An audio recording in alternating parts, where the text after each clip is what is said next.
শুভ দুপুর। কেমন আছো সবাই? আশা করি সবাই খুব ভালো আছো, আর আমরাও মোটামুটি ভালো আছি।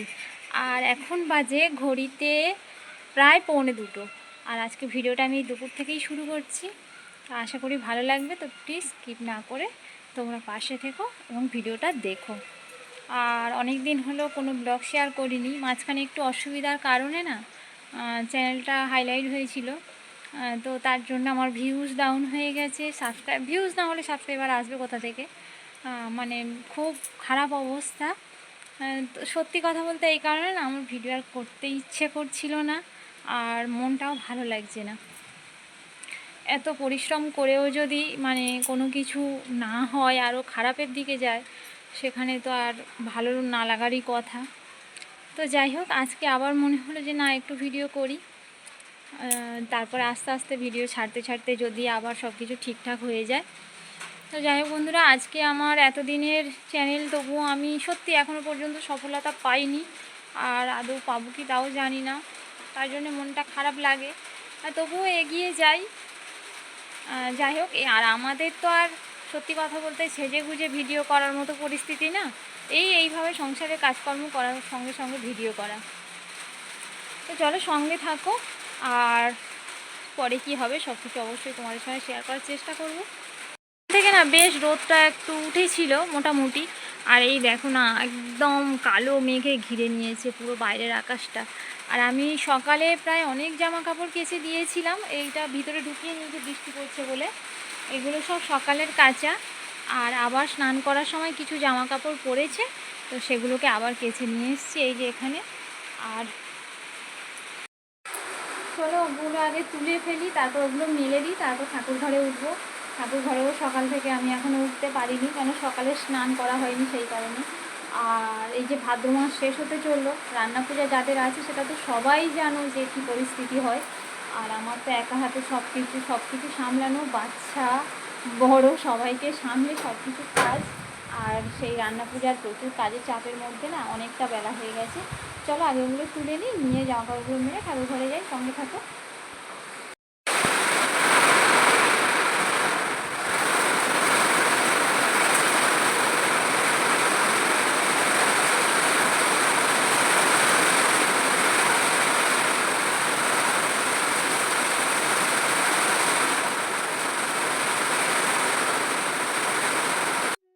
তোমাদের সাথে কথা বলতে বলতে শুকনো জামা কাপড়গুলো প্রায় অর্ধেকটা করে ভিজে গেছে।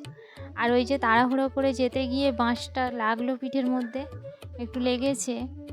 আর কি বলতো, এই বর্ষার দিনে আর এই রান্না পূজার সময় যত জামা কাপড় কাচা, পরিষ্কার করা, আর এই রকম যদি বৃষ্টি হতে থাকে লাগাতার, তো খুব সমস্যা হয়ে যাবে। আর এই যে রান্না পূজার জন্য আমি মাদুর পাপোশ সব কিছুই ধুয়ে দিয়েছিলাম। মাদুরগুলো শুকিয়ে গেছে, কিন্তু পাপোশগুলো না শুকনো হয়নি। মাদুরটা আগের দিন দিয়েছিলাম, ওই জন্য শুকিয়ে গেছে, রোদ ছিল বেশ। আর পরের দিন আমি ওই যে পাপোশগুলো দিয়েছি, যার কারণেই শুকনো হয়নি, এখনও পর্যন্ত ভিজে আছে। কবে যে শুকাবে তাও জানি না। শুনছি নাকি সোমবার পর্যন্ত এরকম বৃষ্টি হবে।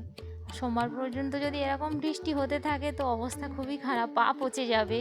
না হলে যতই আগে থেকে কাজ করা হোক না কেন, তবু সেই দিনের দিন প্রচুর কাজ থেকে যায়।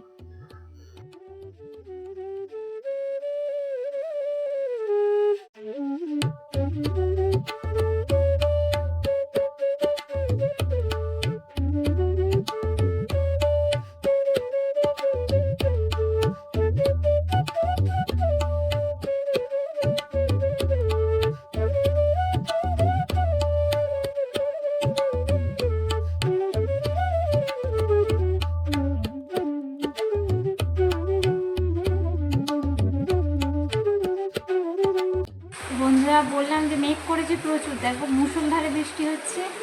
আর আমাদের তো গ্রামের দিকে কি বলবো, একটু কিছু হলেই কারেন্ট অফ। তাই জন্য এই অন্ধকার অন্ধকার লাগছে, কারেন্ট অফ হয়ে গেছে বৃষ্টি আসতেই, আর একটু সঙ্গে হাওয়া বইছে এইটুকু। চলো মানে ঠাকুর পূজা তো হয়ে গেল, এবার রইল বাকি পেট পূজা। ভাত খেতে বসেছি, তো কী রান্না হয়েছে একটা শেয়ার করে নিই, চলো।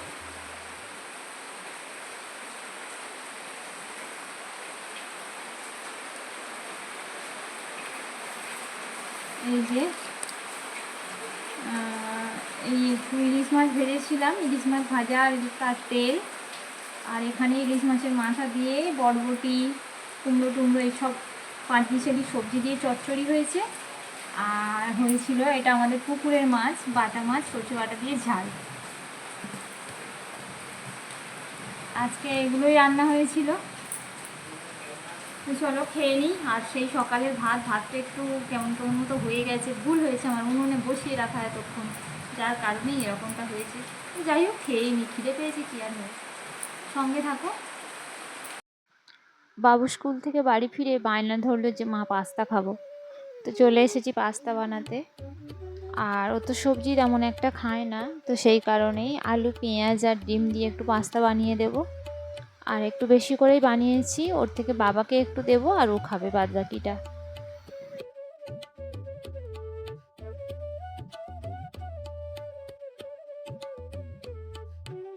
পাস্তাটা সিদ্ধ বসিয়ে দিয়েছি একটু লবণ দিয়ে। তারপরে ভাবলাম যে না, দুধটা এর মধ্যে একটু ফুটিয়ে নিই, কারণ দুধটা তো সন্ধ্যাবেলাতে লাগবে, বাবা হরলিক্স খাবে সেই কারণে।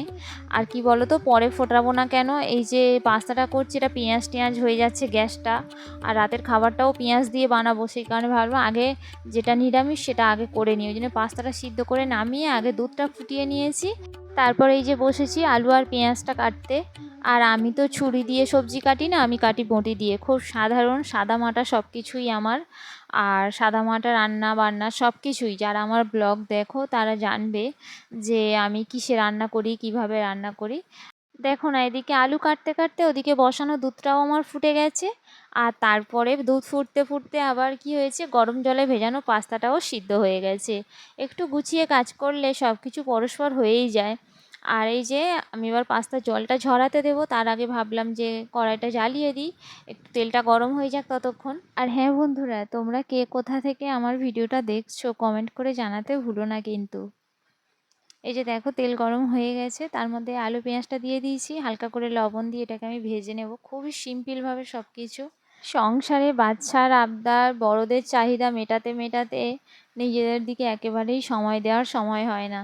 হয়তো মনে হয় যে সারাটা দিন কী কাজ করি, কিন্তু কোথা থেকে যে সময় শেষ হয়ে যায় বুঝে উঠতে পারি না এখনো পর্যন্ত। এটা সবার ক্ষেত্রে হয় কি আমি জানি না, কিন্তু আমার তো মনে হয় সেই যে 2টো 2:30টা কীভাবে বেজে যায় বেলা, নিজে স্নান করতে খেতে। ওই জন্য আমি এখন থেকে বেশিরভাগ দিনই সকালে স্নানটা সেরে নিই। ঠাকুর পূজাটা করা হয়ে গেলে না অনেকটা কাজ রেহাই হয়ে যায়।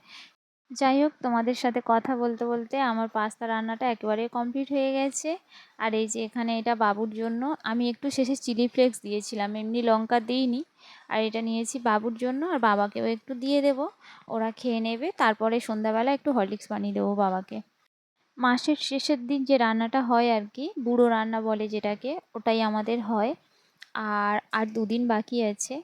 আর আমি তার মধ্যেই দেখো বাজারটা করে নিয়ে এসেছি, সমস্ত সবজি কিনে নিয়ে এসেছি। কি বলো তো, ও রবিবার ছুটি আছে, কিন্তু রবিবার একটা দিনের মধ্যে তো আর সমস্ত কাজ দেওয়া সম্ভব না। মুদিখানা বাজার করতে হবে, সবজি মাছ, এবার তো সংসারের অন্যান্য কাজকর্ম থেকেই থাকে একদিন বাড়িতে থাকলে।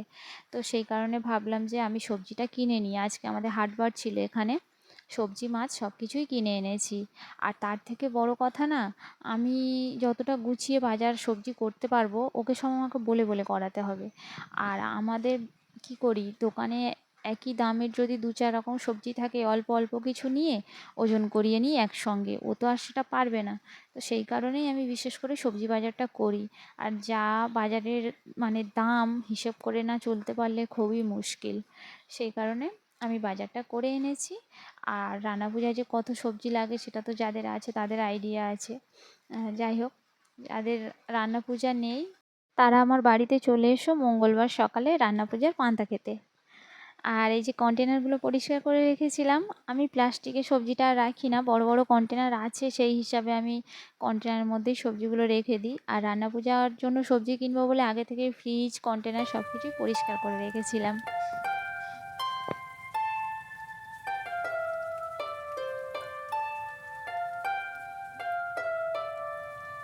বন্ধুরা, আজকের ভিডিওতে যদি কোনো কিছু ভালো লেগে থাকে তো প্লিজ ভিডিওতে একটা লাইক করে দিও, আর কমেন্ট করে জানিও কার কেমন লেগেছে।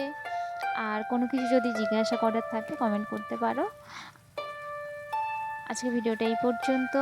আর চ্যানেলে নতুন বন্ধু হলে চ্যানেলটাকে সাবস্ক্রাইব করে দিতে ভুলো না। টাটা, সবাই খুব ভালো থেকো।